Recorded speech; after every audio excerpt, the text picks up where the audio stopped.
Tawag dito. Nung nagpamassage ako, Huwag mo sasabihin kung sana kasi nagpamassage ka tapos sumakit na yung dito, tsaka yung dito. sumakit na Nagkaroon ako ng stiff neck. Siguro mga ano, maabot din ng dalawa. Pero bakit ka nagpamassage? Yun muna ang tanong, bakit ka nagpamassage? Masakit yung katawan mo? O stress ka lang? Ano? Galing kasi sa biyahe, tapos nagpamassage ako. Kumbaga mabigat lang katawan mo o may masakit ka na talaga? Mabigat na nga to. Mabigat lang. Wala naman ako nararamdaman na ganito bago ako nagpamassage. Okay. Sige. Ngayon, anong ginawa sa'yo? Minassage ka lang? Tapos ano, kasi may stretching eh. Okay. Kasi stretching. May stretching. Pagtapos ng massage, okay naman. Kaso nga lang, Kinabukasan. kinabukasan. Ang tigas ng ganito. Tsaka yung dito. Kailan ka ba nagpamassage? Ano na, buwan na rin eh. Ngayon, hindi na natanggal. Oo, tagal Yan na.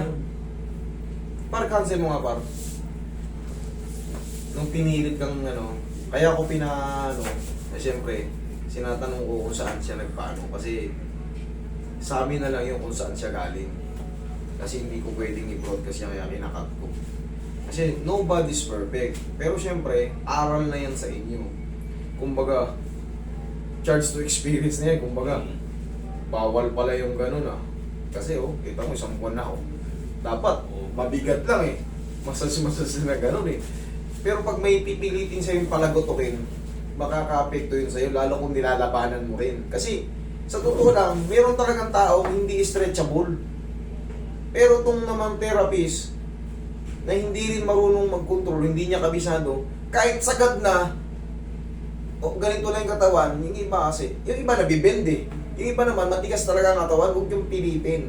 Kasi maaaring makarapture kayo ng mga tendon, muscle, o yung mga soft tissue na na-over sa inat, nagkakaroon ng mga fascial tear. Ngayon, siyempre, kawawa yung pasyente natin, kawawa yung pasyente. Kaya sinasabi sa inyo, medium lang palagi. Kung hindi nyo kabisado, soft to medium lang kayo, dyan lang kayong maglaro. Kung talagang hindi nyo kabisado, huwag nyo piliting lumagutok. Kahit walang lumagutok dyan, giginhawa yan. Yan. Katulad yan, ito na, nagka-problema. Siyempre, sa mga nagkagaya kung lalo sa mga nag-aaral pa lang, yung diin ng kamay nyo, i-level nyo lang. Pag alam nyo hindi nyo kabisado, huwag nyo ipilit. Kawawa yung mga pasyenteng lalapit. Okay, ito. Siyempre, hindi ko nababanggitin. Hindi na namin binabanggit kung saan siya galing. Pero siyempre, may mga branch kasi yan sila eh. May mga branch yan sila. Kaya, makakahiya rin. Yun lang. Baka yung may-ari, magaling na eh.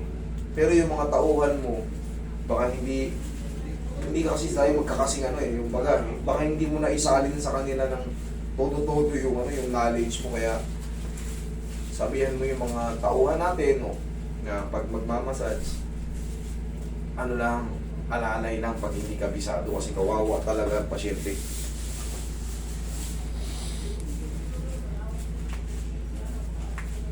Yung mga malalakas na binat, parang tayo. Oo, ganun ginagawa eh. Pag hindi marunong magtansya yung therapist doon, isasagad yun. Pipiliting lumagutok. Ikaw naman, sagad ka na ganun, may hinahanap siyang lumagutok. Sa iba, okay lang yun kasi iba, stretchable talaga yung katawan. Relax lang ha. Tingnan mo sa akin, mahina lang. Pero, hindi ka masasaktan. Kasi may tamang timing dyan. May tamang timing. May tamang position at timing. Tandaan nyo, pag naglalaban yung mga ganito, huwag yung piliting ganunin dahil makakalumpo kayo.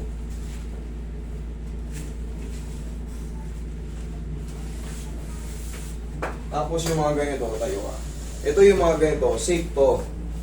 Huwag nyo lang itataktak yung pasyente. Ito yung tinatawag na yung body language lang ang magta-traction sa kanya. Isang ganun lang, okay na yun. Ikaw ang patagilid. Safe yun. Self-traction tawag ko eh. Katawan niya lang yung mag-iinat sa kanya, hindi yun. Yan, relax lang. Pinamuta mo lang ang tawa mo. Walang puwersahan pero kabilang side.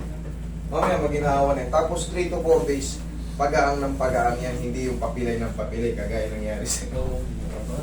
Hindi umubiyahe rin ako.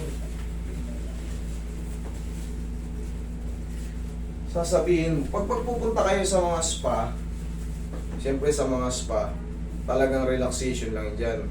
Sasabihin nyo lang, soft lang, relaxation lang po ako, wala na pong stretching. Kung gusto nyo magpa-stretching, or crack, kasi yung mga stretch, nagka-crack din yun. Dito na kayo magpunta.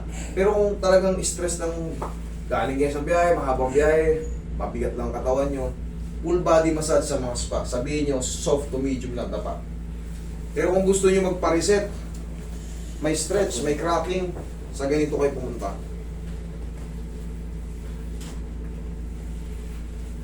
Saka kailangan, yung pupuntahan nyo, siyempre kailangan nakakita nyo na yung background. Kasi ito, wala nang ulitan to. Kumbaga, pag naulit to, masakit na yung katawan nyo. Hindi na kayo healthy. Eh paano kung napasama? Nalumpo kayo. Relax. Kaya yung sinasabi ng doktor, huwag kayo magpapahilot. Tama yan sila. Tama yan sila. Huwag kayo basta-basta magpapahilot. Kailangan, alamin nyo muna kung sino yung pupuntahan nyo. Hindi yung basta-basta sugod kayo sugod, may nabalitaan kayo.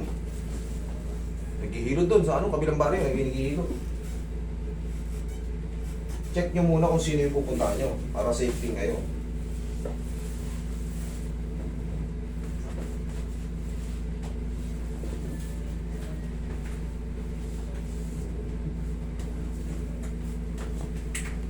Diyan ka lang ha. Pakikitaan ka namin ng mga massage na talagang solid. Talagang hindi ka magsisisi. Buksan mo nga par. Nadidiinan siya, pero never kang aaray. Ganyan lang, massage. Saka sa mga stretching, hindi kailangang pilitin. Kung hindi siya marunong ng ganun, sabi mo, huwag na, massage na ako. Ayoko na lang mga full stretch.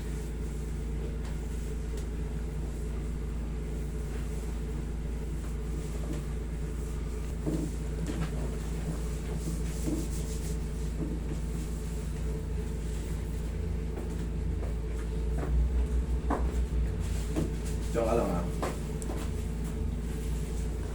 Relax lang. Lalabanan na.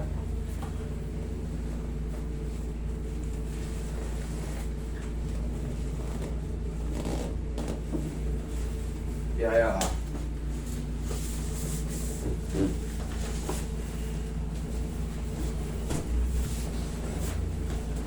Pimento dun sa taas ng balak. Ito yung pinaka-delikado sa lahat sa mga hindi marunong. Spine traction. O, sa tiyan, lagay mo ang kamay mo. Pero ito yung pinaka-general. Ito yung pinaka-magandang adjustment. Pag marunong na kayo. O, inhale.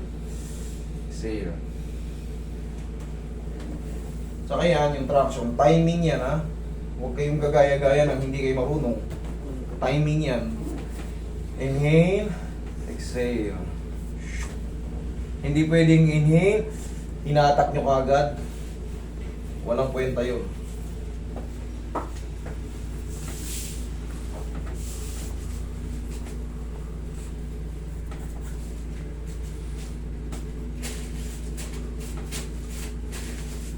Relax lang.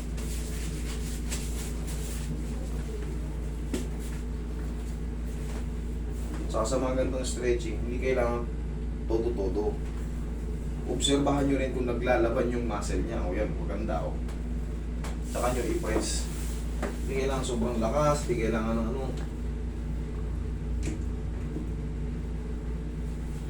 Idol, upo ka.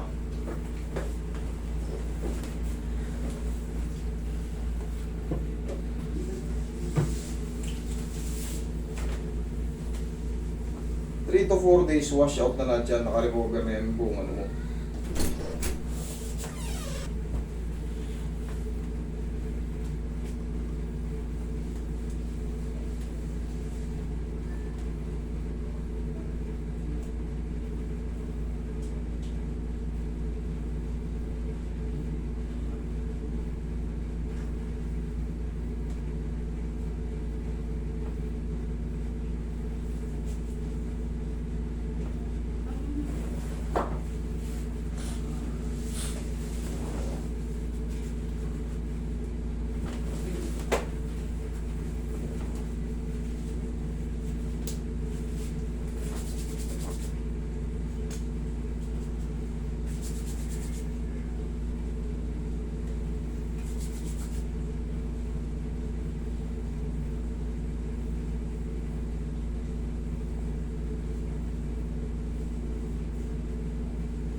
Ngayon, magaan na yung katawan mo na yan.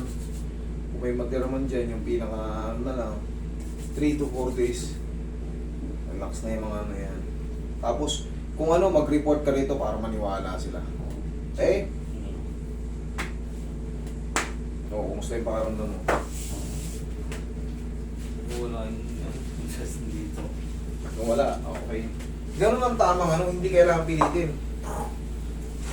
Simple lang, oh. Hindi kailangan. Kawawa yung pasyente sa inyo. Maniwala kayo sa akin, bawasan nyo yung bigat ng kamay nyo.